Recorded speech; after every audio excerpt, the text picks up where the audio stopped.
Carbohydrates are often lumped together in casual nutrition advice, as if all carbs affect the body in the same way. But this assumption hides one of the most critical factors in understanding their health impact: the glycemic index, GI. The glycemic index measures how quickly a carbohydrate-containing food raises blood glucose levels after consumption. The higher the number, the faster the spike. And it's precisely this speed that determines how much stress a food puts on your blood sugar regulation systems, including your pancreas and insulin sensitivity. Not all carbs are equal, and falling into the glycemic index trap means underestimating the silent damage that high GI starches can inflict over time. Many people assume that eating carbs, especially simple ones, is mainly a concern for those with diabetes. But even in healthy individuals, consuming high GI foods on a regular basis can strain the body's metabolic system. When you eat something like white bread, instant mashed potatoes, jasmine rice, or cornflakes, your blood sugar rises rapidly, forcing your body to produce a large surge of insulin to bring levels back down. While this mechanism works smoothly in small, occasional doses, repeated overexposure to high GI foods makes the system less efficient over time. Insulin response begins to dull, leading to insulin resistance, a precursor to prediabetes and, eventually, type 2 diabetes. The problem is compounded by how common high GI foods are in modern diets.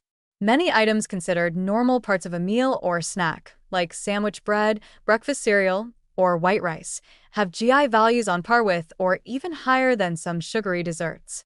This makes them stealth contributors to blood sugar instability. You might eat a bowl of instant noodles or a plain bagel thinking you're making a better choice than a slice of cake, but metabolically, the difference might be negligible or even worse, especially if you're inactive. And unlike sugary foods that at least taste indulgent, high GI starches often slip past nutritional scrutiny because they don't register as obviously unhealthy. What makes this dangerous isn't just the short-term spike in blood glucose, but the long-term consequences of this cycle. Blood sugar highs are followed by crashes, sharp drops that can trigger irritability, brain fog, and intense hunger. These crashes often lead people to seek out another fast carb fix, creating a cycle of craving and consumption that mimics addiction-like behavior. High GI foods stimulate reward centers in the brain, reinforcing the desire to eat more of them. Over time, this pattern can undermine appetite regulation, distort hunger signals, and make it nearly impossible to maintain steady energy or healthy eating habits. This pattern is particularly problematic for those already dealing with weight issues or blood sugar irregularities. The body becomes locked in a loop of spike, crash, and overcompensation, with each high GI meal accelerating the erosion of insulin sensitivity. What starts as a subtle issue, maybe occasional fatigue or mid-afternoon hunger, can evolve into full-blown metabolic dysfunction.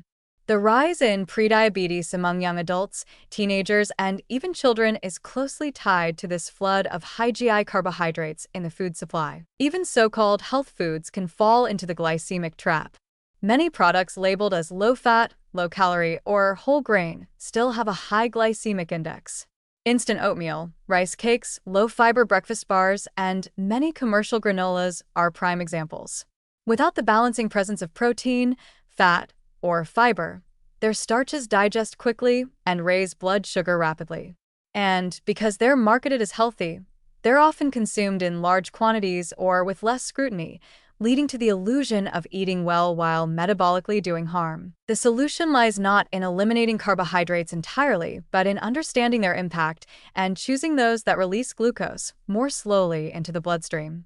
Low GI carbs such as lentils, barley, quinoa, and most non-starchy vegetables support better blood sugar stability. They help prevent the extreme highs and lows that fuel cravings and metabolic damage. Adding healthy fats, proteins, and fiber to meals can also buffer the glycemic impact of carbs, making even moderate GI foods more manageable. But these adjustments require awareness, and that starts with discarding the idea that a carb is just a carb. In the end, the glycemic index isn't just a technical concept, it's a map of how your body handles the foods you eat. Ignoring it means gambling with your energy levels, appetite, and long-term health.